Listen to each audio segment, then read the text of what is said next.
All right, so let's move now into interpretation. Итак, сейчас мы переходим к толкованию. We practice observation. Мы уже с вами попрактиковали с Observation наблюдением. is the most important. И наблюдение это наиболее важный этап. Now let's move to interpreting what we read. И давайте сейчас перейдем к толкованию того, что мы прочитали. We're going to use the literal method of И interpretation. мы будем использовать буквальный метод толкования. The literal method simply means to get the plain meaning of the text. Буквальный метод толкования подразумевает, что мы используем самое простое, очевидное значение текста. We could call it the natural meaning, or the usual meaning, or the plain meaning. То есть естественное значение, обычное значение, простое значение, как хотите называть. Да? То есть The contrast как is написано. Да? the contrast to literal is allegorical or metaphorical. И контрастом вот к такому буквальному, простому, естественному толкованию будет аллегорическое толкование, метафорическое толкование. So perhaps normal is better to use than literal. То есть лучше, наверное, даже использовать как нормальное толкование, даже, это более предпочтительный термин, чем буквально. But when we speak about a literal method of interpretation, we're talking about the obvious use of language. То есть, когда мы говорим о нормальном, таком буквальном толковании, мы говорим о том, как язык, об очевидном использовании языка. We want to get an ordinary or common sense understanding of what the author says. То есть, понимание того, что сказал автор, с точки зрения нормального, простого человека, который читает, как написано. Понятно мысль, да? Can we write up here? I don't think it's on the slide. Can we write literal, historical, grammatical method of interpretation? Should I write it down? Yeah, just write it right there, because I'm not going to change the slide. Сейчас Literal, Значит, historical, буквальное, grammatical историко-грамматическое, method of interpretation. Историко-грамматический метод толкования. Это наш метод. So this is what we're going to call our method of interpretation. Вот именно его мы будем называть нашим методом толкования. Now, what do we mean by literal interpretation? И что мы подразумеваем под буквальным толкованием? Do we really mean that we think God has nostrils? A nose.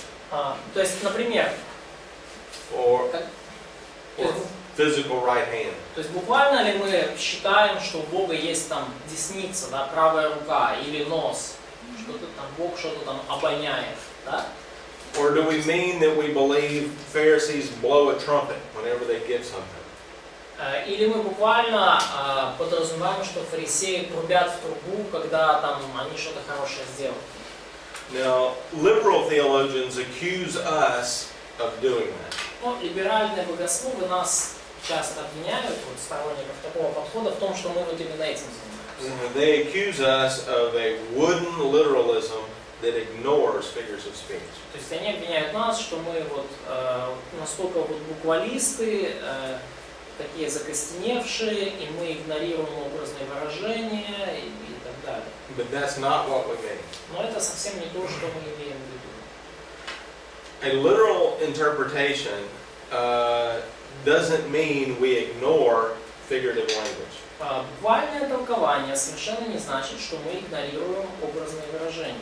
It doesn't even mean we prefer literal language. И даже оно совершенно не значит, что мы предпочитаем буквальный простой язык. It means our starting point is non-figurative unless it needs to be figurative. Это просто значит, что нашей отправной точкой, да, нашим первым предположением является буквальное значение. Если только, да, то есть мы из этого как заходная наша, да, если только нет аргументов в пользу того, что это образное выражение. Понятная идея? But remember how we define words. Помните, да, как мы с вами определяем слова? It's context. Определение слов всегда в контексте.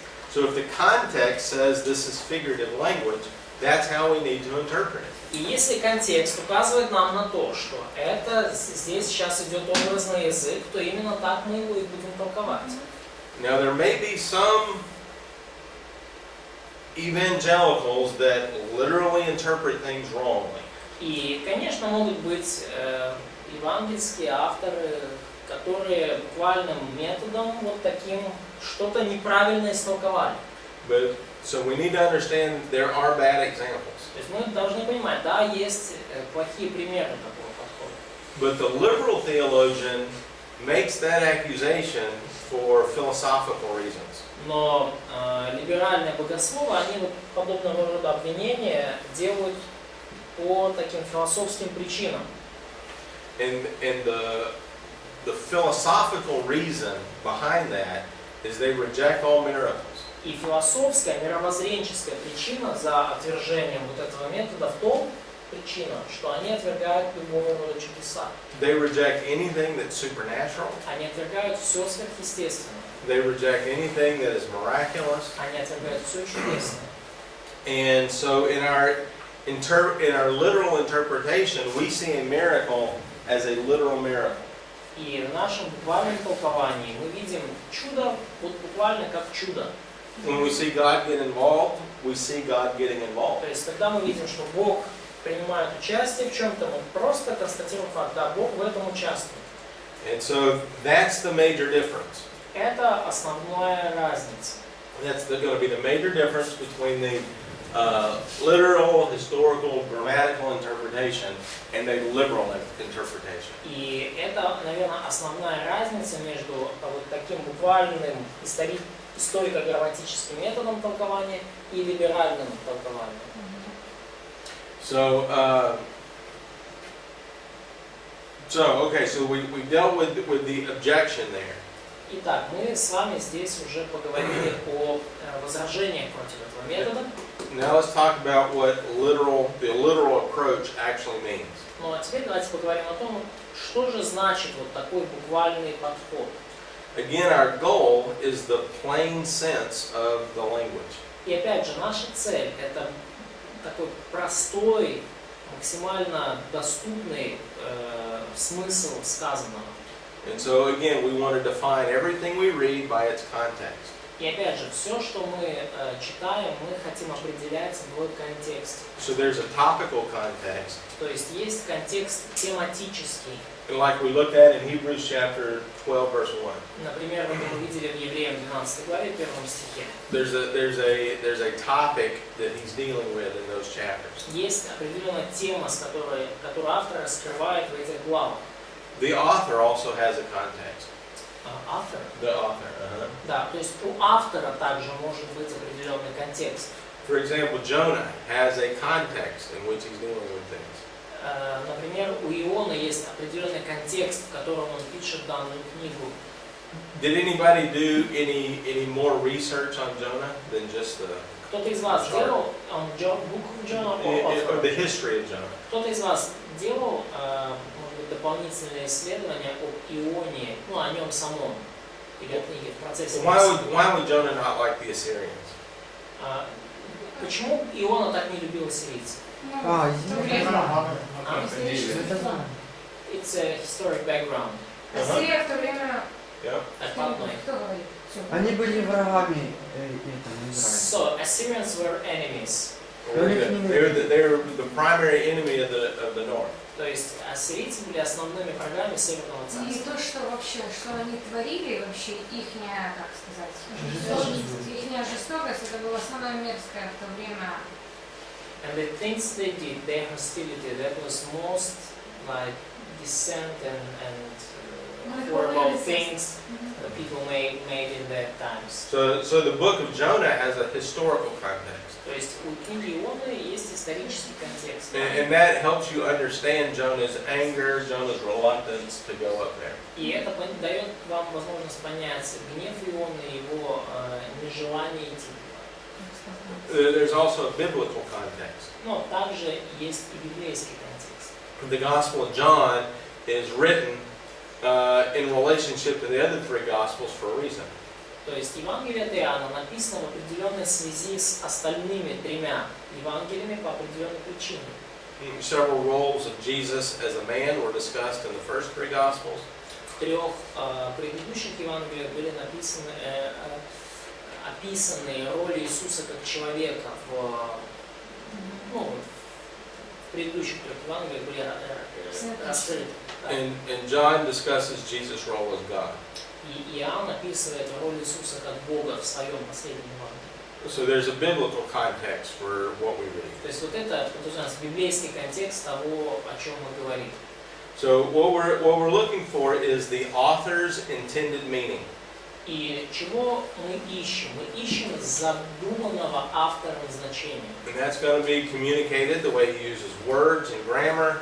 И это может быть, вот это задуманное автором значение может быть выражено через слова, через грамматику. The way he structures sentences and paragraphs. Либо через то, как автор структурирует слова и абзацы. And we combine that with surrounding ideas and historical facts. И мы это все объединяем также с идеями, которые вот там вокруг, которые вплетены в повествование и в исторический контекст. And all of those things help us understand the author's intended И meaning. все вот эти вещи помогают нам понять то значение, которое заложил в книгу автор. And so when we have a literal approach, we want to take the author's intended meaning. И таким образом, когда мы используем вот этот буквальный подход, мы хотим выяснить заложенное автором значение, то, что он замыслил. If his intended meaning is to use a figure of speech, that's how we understand it. И если заложенное им значение было выражено в виде образного выражения, так мы это и толкуем. When Jonah spoke of a whale, was that a figure of speech or was that literal? Когда Иона говорит о ките, это образное выражение или буквальный кит? Буквально. It's a literal whale. That's a literal whale. Or actually in Hebrew it's big fish. В еврейском буквально это большая рыба. But yes, but how do we know that from his poem? Но откуда мы это знаем вот из его поэмы? Because these big fish like swallowed him. Swallowed him and took him to the bottom of the sea. Да, и отнесла его на глубину моря. It actually says the roots of the mountain. Roots of the mountain. Like the roots of the tree. Да, ну то есть там корни гор, да, там как So the roots of the mountain are under the water. Да, то есть до основания гор я не шел. Да. So that was a literal fish. То есть это была буквальная рыба. So this is how we want to go about this. То есть вот так мы хотим к этому всему подходить. Let's look at an example. Let's look at Matthew 19. This is the best way to do this. Is take an example. Ну и давайте посмотрим, например, сейчас хорошее время для того, чтобы посмотреть, как это работает. Matthew 19, verse 23. Which book one more time? Matthew? Значит, Матфея 19:20. 19:23. So let's look at 23 and 24 for the moment. Давайте посмотрим 19, 23, 24 стих. Ісус же сказав своїм учням: по правді кажу вам, що багатому трудно війти в Царство Небесне. І ще вам кажу, верблюдові легше прийти через молочине вушко, аніж багатому в Боже Царство війти. All right, so we have a comparison here. Итак, мы здесь видим сравнение. The topic in verse 23. Тема в стихе 23. We have a difficulty for a rich man. Это то, как трудно богатому человеку. And we have the concept of entering the kingdom of heaven. И также мы видим здесь концепцию вхождения в Божье Царство. Now we have a comparison in verse 24. И далее в 24 стихе у нас есть сравнение. A camel going through the eye of a needle. Это как верблюд, проходящий через игольное ушко. All right, so is that literal or is that figurative? Это буквально здесь говорится или образно? It's figurative. Well, let's not jump. Let's wait a minute. Давайте не прыгать, давайте подождем. But yes, that's true. It is It is figurative. Но догадка ваша правильная. На Oh, самом wait, деле wait, вопрос. wait, Ну, подождите. wait. Hang on a second here. But yeah, no, that should be literal. Yes, it should be literal. Ну, вообще-то оно должно быть буквально. Okay, Должно быть буквально. so now let's think about that description. A camel and an eye of an eagle. Поразмыслим над вот этим описанием, да? Верблюд и игольное ушко. Now, can an animal go through a part of a sewing needle? То есть может ли животное пройти через вот хотя бы вот эту дырочку в игле? So you would say that's impossible. То есть вы скажете, что это невозможно. Is that what he means here? Now, hold on to that thought. То есть именно что именно вот это Иисус подразумевает здесь, что это невозможно. Because the context is going to help us out with that meaning. Но подождите, пожалуйста, потому что в определении значения нам поможет контекст. Now in verse 25, the disciples ask a question. В стихе 25 мы видим, что ученики, услышав это, весьма изумились и задали вопрос. Now, whenever you find a question in the text, it makes you think. И где бы вы ни видели вопрос в тексте, это вас должно заставить задуматься. Now let's think about this question for a moment, because there's a historical context to the question. Но задумайтесь над этим вопросом, потому что для этого вопроса существует исторический контекст. Now think about the historical context of the day the disciples were living. Подумайте об историческом контексте дней, когда жили ученики. This is related to the Pharisees, the Sadducees, and those types of people. Все связано вот с фарисеями, саддукеями, вот такого рода людьми. This is not a way an American would understand this. То есть американцы современные понимали бы это иначе. And I don't know how your society looks at rich and poor. Я не знаю, как ваше общество смотрит на богатых и бедных, But in the United States, it's opposite. но в Соединенных Штатах все наоборот на самом деле. So, from a historical context, who are better people, rich people or poor people? In Israel. In Israel, С исторический контекст. В Древнем Израиле какие люди были лучше, богатые или бедные? Rich people. Why? Почему? Почему Благословлены Богом. They're blessed by God. They're blessed by God, and poor people are cursed by God. То есть богатые Богом благословлены, бедные прокляты. Now, that's a historical context. That's not necessarily biblical. Это исторический контекст, совершенно не обязательно он библейский. I mean, it partially is, but now in the United States, we don't like rich people. Но в Соединенных Штатах мы богатых не любим. Poor people are better than rich people. Бедные люди, они лучше. Anyway, so when you approach the Bible, you can't use your culture. You have to use the biblical culture. Но когда вы вот приступаете к Библии, вы не должны использовать свою культуру, вы должны использовать библейскую культуру. So if it's really hard for a rich person to enter the kingdom, what are the disciples saying in verse 25? Если действительно так тяжело богатому человеку войти в Царство Божие, то что же ученики спрашивают в 25 стихе? What are they asking about? That's right. What does that question mean? Что этот вопрос значит, да? Так кто же может спастись? Якщо благословенні не можуть, важко прийти, то що ж не до нас виходить? So, if even a blessed man cannot enter the kingdom, so what should we say about ourselves? Very good. So poor people have no chance. То есть, если богатый не может войти в царство, то у бедных вообще без шансов. Now, how does Jesus answer in verse 26? Но как Иисус отвечает в стихе 26?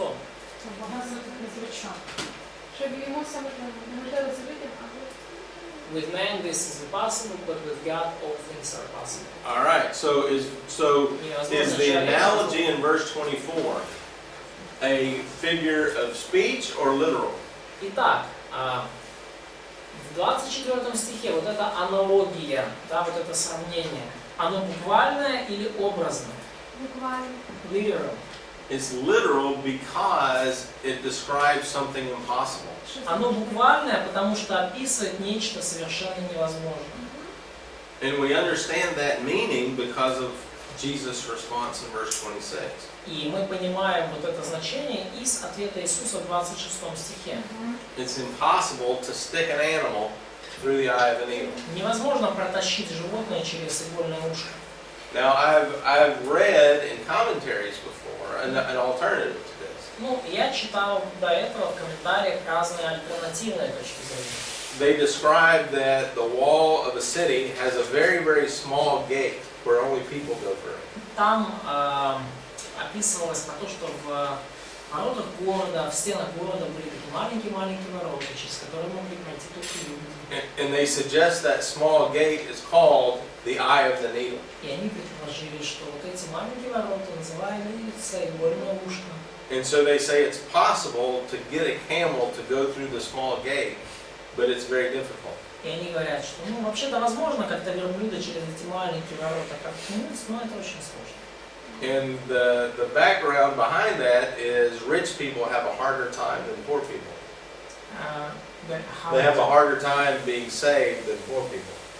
Ну и такой исторический фон для этого в том, что богатым людям вообще как бы тяжелее спастись, чем бедным. Да? То есть мышление, которое стоит за этой идеей, да, что богатые могут спастись, но им это просто тяжелее, чем бедным. Now, if you read that commentary, И если вы читали такие комментарии, and you understood the context of what you read in the Bible, would you agree? и вы понимаете контекст того, о чем здесь говорится в Библии, согласитесь ли вы с такой точкой зрения? No. That's made up. Это уже придумано. Это уже придумали, додумали. And the thing is, your observations of the Bible are going to help you when you're reading commentaries. И вот в чем дело. Ваше наблюдение Библии поможет вам, ваше личное наблюдение Библии поможет вам при чтении комментариев. There's a lot of people that make up stuff and put it in a commentary. И есть много людей, которые что-то там себе придумывают и потом помещают это в свои комментарии. But if it doesn't fit the context of the Bible, you can't use that. Но если это не сходится с контекстом Библии, вам нельзя это использовать. So as we observe right here, the historical context tells us the disciples are asking a question about being impossible.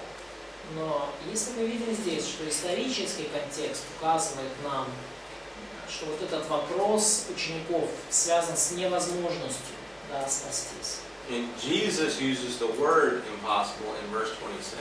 И сам Иисус в стихе 26 использует слово «невозможно». So our understanding of verse 24 is a description of the impossible. И мы тогда из этого понимаем, что 24 стих нужно толковать буквально как невозможно самому спастись. The context again is inheritance, not being saved from eternal damnation. Но контекст здесь все-таки наследство, а не спасение от вечного осуждения. And you can see that because the rich young ruler is dealing with works and not faith. Rich young ruler is doing? He's addressing works, not faith. Not faith. Да, то есть, смотрите, вот этот юноша, он поднимает вопрос дел, а не веры. Eternal salvation is by faith alone. То есть вечное спасение, оно только по одной лишь вере. Вот, то есть здесь, в этом отрывке, вообще мы имеем дело с делами и получением наследства, не со спасением. Jesus' response in verse 21 is related to treasure in heaven and following him during life. И ответ Иисуса в 21 стихе, он связан именно с сокровищем на небесах и исследованием, да, приходи, следуй за мной. And his response to Peter in verse 28 is related to ruling in heaven. И его ответ также Петру, ответ Иисуса Петру в 28 стихе, он также связан с тем, что они будут судить на небесах, с правлением на небесах. So in other words, this is a complicated passage. Ну, отрывок вообще сложный. And it's kind of to the side of what we're dealing with. И довольно сложно вообще решить, разобраться, с чем мы здесь имеем дело. But the point of verse 26 is not so much impossible or possible. То есть, но идея 26 стиха не столько в том, там, возможно это или невозможно. The point is with God or with people. Вопрос лишь в том, возможно это людям или Богу. And so with God, anything is possible. Богу, ну, идея в том, что Богу возможно все. So anyway, The point of that is a figure of speech. We see camel and a needle. То есть идея в чем? Что есть вот это образное выражение верблюда и игольного ушка. So what we want to do is let the author say what the author wants to say. И нам нужно дать автору сказать то, что автор хочет сказать. And we want the author to emphasize what he wants to emphasize. И нам нужно дать автору сделать акцент именно на том, на чем автор хочет сделать акцент. And this can be a little tricky. И это может быть немножко запутанно. The next concept we want to follow here is there's one meaning but many applications. Следующая концепция, которую мы хотим здесь разобрать, это то, что одно значение, много применений. When the author wrote something, he had one meaning to his writing. И когда автор когда автор пишет что-то, у него есть значение одно во всем, что он пишет. If we say there's two meanings, then we're actually saying the author's mind was confused. То есть, если мы говорим, что в этом тексте два значения, то тем самым мы говорим, что у автора было там не в порядке с головой, да. То есть a human being can only have one meaning in his mind at a time. Человеческое существо в целом может при написании чего-либо в голове иметь лишь одно значение. And so this is God's word, yes, but it's communicated by a human being. И да, это Божье слово, но оно выражено человеческим существом. Ты записываешь, что ты слышишь? So when we look for more than one meaning, we start to get in trouble. И когда мы начинаем искать более чем одно значение в тексте, то жди беды. So if you read guys like Philo or Origen, they'll be looking for a hidden meaning sometimes. И Philo or Origen. Когда вы читаете отцов церкви, замечательные братья, такие как Ориген или многие есть. Тертулиан, по-моему. Philo, what is his name? The historian? I'm just trying to get the Russian name for him. Филон. Когда вы читаете Филона, Оригена, то они любители аллегорически истолковывать и искать более двух, то есть еще одно скрытое значение. And so they'll see underneath meanings. То есть они любят выискивать какие-то такие с виду незаметные, скрытые, потаенные значения. And we want to stay away from that. There's no secret meaning, there's no allegorical meaning. И нам нужно от этого держаться подальше. Нету секретного значения, нету аллегорического какого-то значения. We want to hold to the meaning. We want to hold to the concept that there's one meaning in the text. Мы хотим держаться крепко этой концепции. В тексте есть одно значение.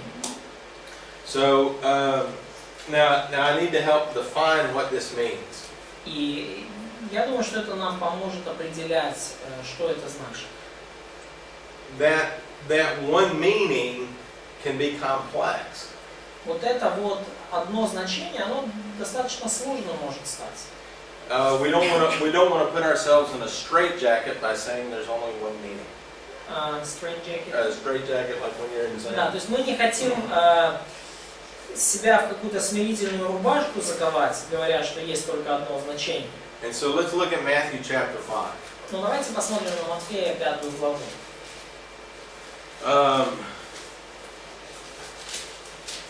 This is what the Pharisees did. Вот что делали фарисеи. They wanted to restrict the meaning of the text. Они хотели значение текста ограничить. So in Matthew 5:17, И в Матфея 5:17 Jesus is saying, I'm not changing the Mosaic law. В Матфея 5:17 Иисус говорит: я здесь не для того, чтобы изменить закон Моисея. The Mosaic law is going to stand as it is. Моисеев закон останется таким, как есть. He wants to fulfill the law.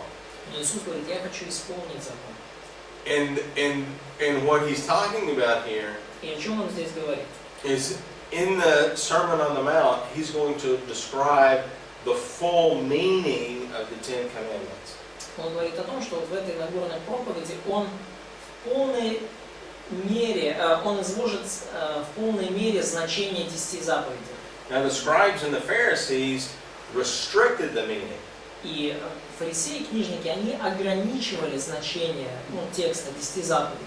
They restricted it just to the letters in the text. Они ограничивали этого буквально буквами в тексте. For example, looking at Matthew 5:27. Например, Матфея 5:27. So Jesus quotes first of all this commandment, И вот первым делом Иисус цитирует эту заповедь. the seventh commandment, commit adultery. 7-я заповедь – не прелюбодействуй. And then in verse 28, Jesus is not changing the meaning. И дальше, в 28 стихе, Иисус не изменяет значение. He's saying the command not to commit adultery Он говорит, что вот эта заповедь о том, чтобы не прелюбодействовать, that includes the lustful thoughts that are behind adultery. включает в себя также похотливые мысли, которые стоят за прелюбодеянием. In other words, the meaning of the text is not complete until you understand what the author was saying. Иными словами, значение текста не будет полным до того, как вы поймете, что автор хотел сказать. Now this is pretty clear since Jesus was the one that gave the Ten Commandments. Здесь все очень ясно, потому что сам Иисус-то, по сути, и дал эти 10 заповедей. I mean, as Lord, He's the one that dictated it to Moses. И, будучи Господом, Он продиктовал их Моисею. And so when Jesus says that lust was included, it was included. И когда Иисус сказал, что похоть в мыслях также включается в заповедь о прелюбодеянии, значит, так оно и есть. In verse 21 and verse 22, He talks about murder. В стихе 21-22 Он говорит о убийстве. And so the intended meaning of the Lord was that the mental attitude sins behind it were included. И намерением автора Иисуса было в том, что само отношение гнева и желания убить, оно также включается в заповедь, оно также греховно. Anger motivates murder. То есть убийство мотивируется гневом. And so we don't want to say that there's a double or triple meaning here. И мы не хотим сказать, что здесь какое-то двойное, тройное значение. There's only one meaning. Есть одно значение. But we want to understand the full sense of that meaning. Но мы хотим просто понять в полноте смысл этого значения. So again, it's a complex meaning, but not plural. Опять же, это такое, может быть, более сложное значение, включающее в себя больше вещей, но оно не множественное. Понятна разница? Сложное значение множественное. Одно сложное значение, включающее несколько моментов, но это не множественное, это не несколько значений. Now this is going to bring up a big question. И здесь у нас возникает большой вопрос. Is how do we know? Откуда нам знать? How do we know what the author's full meaning is when we're reading a text? Откуда нам знать значение вложенное автором в его полноте, когда мы просто читаем текст? And there really is no external control. И на самом деле нету никакого внешнего контроля над нашим. We certainly don't want to pervert the text. И очевидно, мы не хотим исказить текст, извратить его. We want to seek the author's full meaning. Мы хотим искать то значение, которое изначально было вложено автором. And we want to keep to the context. И мы хотим придерживаться контекста. But really, there's nothing that's going to force you or keep you from abusing the text. Но на самом деле ничто вас не может так гарантированно предохранить от злоупотребления текста. And so really your own integrity is what keeps you from having bad interpretations. И на самом деле именно ваш характер, ваша целостность, страх Господень, это то, что предохранит вас от ложного истолкования. There really is a skill or an art to interpreting the Bible. И на самом деле существует именно вот этот навык искусства истолковывания Библии. And one of the restraints is to validate your argument. И одним из ограничений, одним из таких важных параметров толкования, вы должны свой аргумент, свою точку зрения подтвердить, доказать. We're not going to talk a lot about that in this class. That would be an advanced class. И это уже мы не будем об этом говорить много, вот эта оценка толкования, да, оценка того, насколько толкование хорошо, это продвинутый курс герменевтики. Здесь мы не будем это сильно касаться. But the quick way of describing validation. Но очень быстро такой способ, вот, как мы можем оценить вот эту вот, ну, как оценку или проверку толкования, да? If your idea of the interpretation does not fit other passages, then it's not a good interpretation.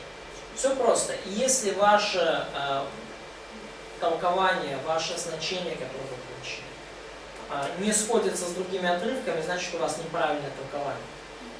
Your idea has to fit all of the context of the Bible. Ваша идея, которую вы вынесете в результате толкования, должна соответствовать контексту всей Библии.